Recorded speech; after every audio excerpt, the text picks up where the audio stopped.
G'day everyone, welcome back to my painting roll top desk. This is what I have finished since I last saw you on a video, or you saw me. We've got from that same Perry box set that I showed you the Voltigeurs, I've done 6 Grenadiers. Now, as I said last time, I think I said, I've gone for the full-on bearskin with plumes and cords because it looks cool. And that's what that's the main aim here. Going for that cool kind of look. So they'll certainly stand out on the table or on the shelf or wherever one might choose to put them. So I have taken some stills, which will appear at the end of the video, all being well, with some sort of back views, front views, and even side views. So you can see some of the details. Now, for the paints I've used, if you refer back to my previous video about how I painted the Voltigeurs, French line Voltigeurs,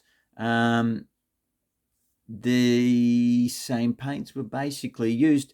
The changes, let me think, was with the red on the plumes and cords and epaulettes on the shoulders there.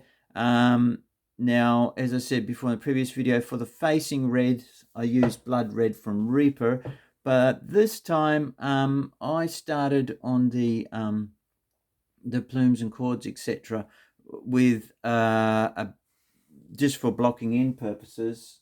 I'm just turning back to look on my shelves to find the correct one. I used just for blocking in Vallejo Express Color Velvet Red. So Velvet Red. So that was for blocking in, just to establish a base red quite quickly. And then the rest of it, I think the formulas are pretty much identical to what we talked about in the previous video. Washes applied, and then for the red, I built back up from I used, rather than using the blood red from Reaper, I used the scale 75 blood red. Now this one's not so good, wasn't so good on a wet palette. It breaks down too much, even though my wet palette's kind of dryish. It's not sopping wet. The paint doesn't split apart, but it just worked better on when I put it on something else a bit drier and painted from that. There are some paints like that they just sort of not as suitable to wet palette use as others. It depends on the formulation, and it can depend on the amount of pigment in it. So over that express color with the wash, I went back in with blood red, and then my final highlight for that, for all the plumes and cords and stuff, was Antares red from scale color. Mine are a bit worn out now. I've had the set for quite a while. It's done good service, still going strong. SC37, I think. Yeah, Antares red. They do a brighter one still than that in that series, so it's a decent little set. I think I bought the actual box set back in the day. So that was the final highlight for the red, just to make it distinct from ever so slightly from the red on the cuffs and the collar. As usual, there's lots of fiddly work with these guys, isn't there? So you've got piping, you've got that white piping around the cuffs, you've got a bit of red piping on the front here, just little bits showing, and then on the turnbacks there's a bit, and again I tried to do a vague impression of a grenade on the turnbacks at the back, but it's just a bit of freehand, couple of dots really. Nothing too spectacular. So everything else was done pretty much as I described in the last video. So that's them.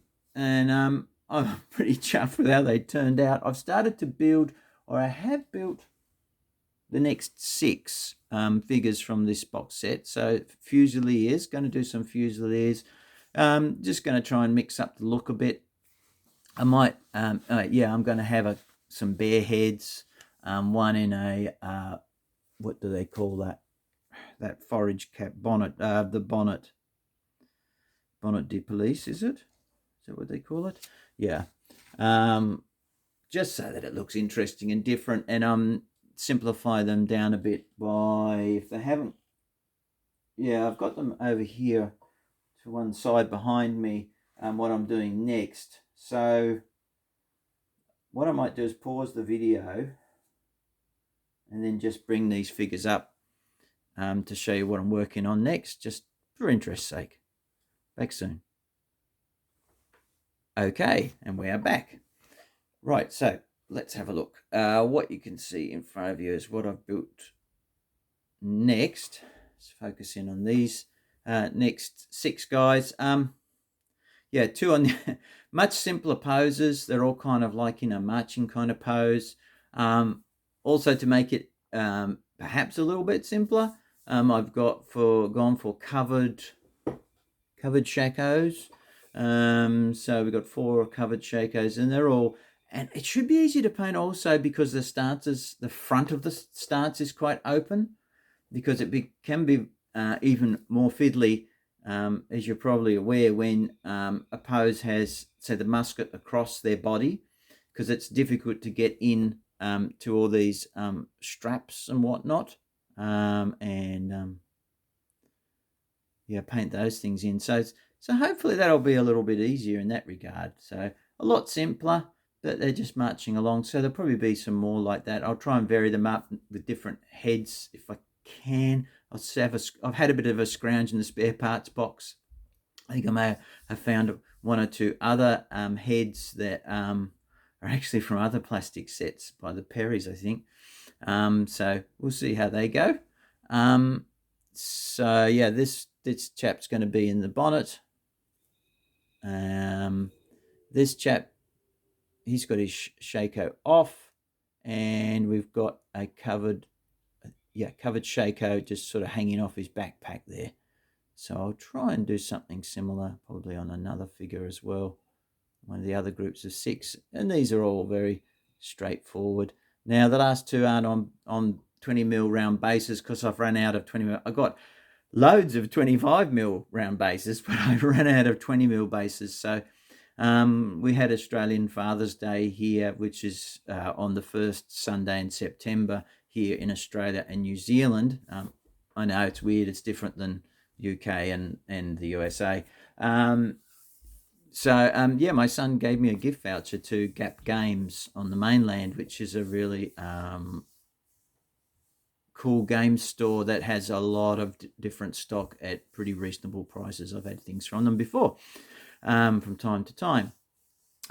So he gave me a voucher, so I've used that to get some bases, couple of extra paints. Not that I need anymore, but you know.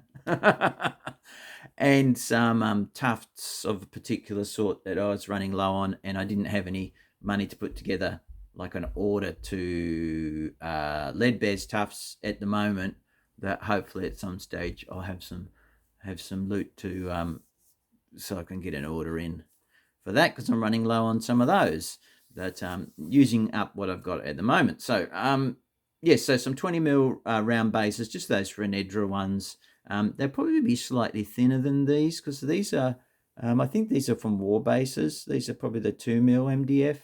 And I think technically the Grenadiers ones are 1.5 or 1.8 mil or something. Yeah, it doesn't really matter too much.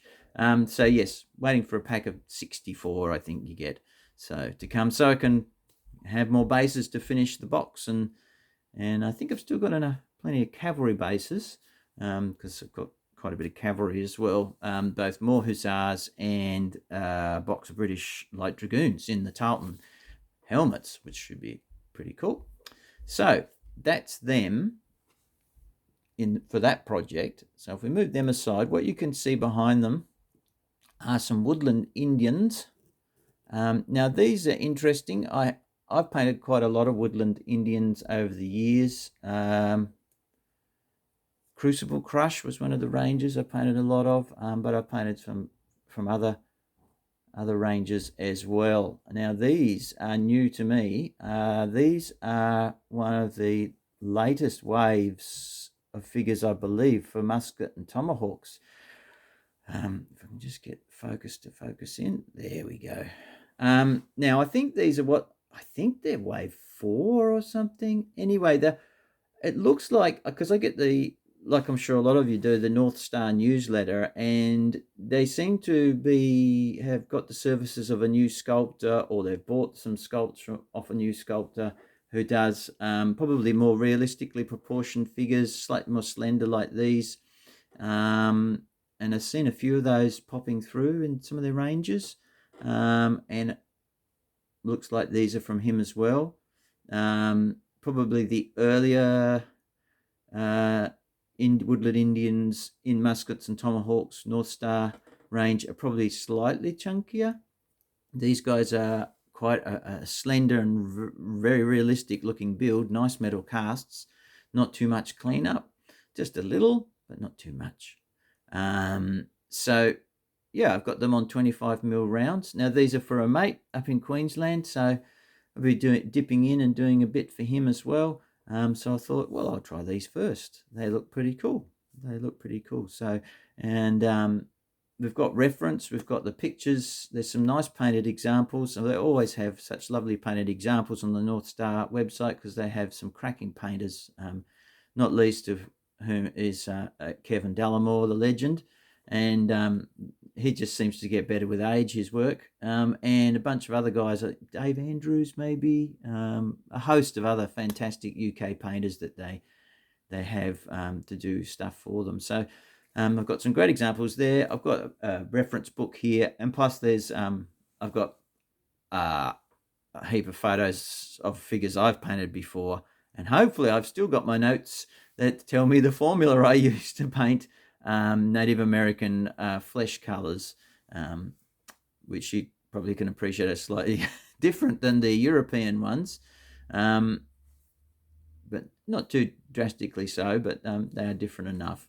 So that should be cool. So the sand on these, the sand and PVA mix that I use is still drying. I've just put on the second coat this morning, so if they look a bit funny, that's because the glue's still wet.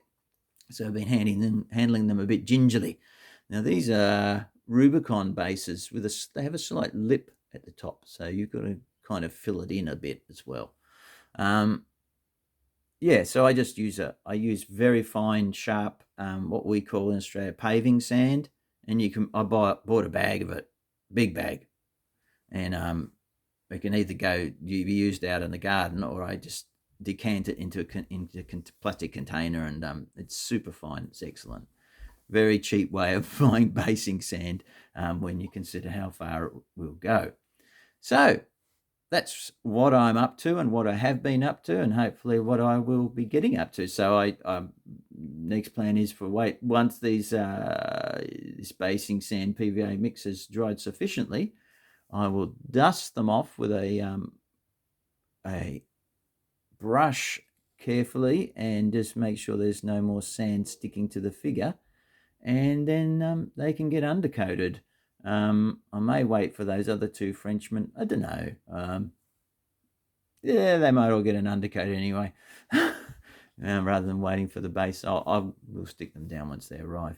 But anyway, guys, I'm rambling now, and as per normal, no new news, except I have been chatting with my very old War Games buddy James, who maybe once or twice a year we might play a game. We've known each other since we were 16 years old, so a very long time ago. Yeah. when I'm, where both of us only 2 or 3 years away from hitting 60. So yeah, we've known each other a long time and played a few games together, and I'm always amazed at how he can remember just about every game we've ever played. It's amazing. So yes, I've been chatting to him about the possibility of doing some Napoleonic skirmish with the figures I've painted, and apparently years ago, 16 years ago, he remembered we played a game of is it Songs of Drums and Shakos from Ganesha Games.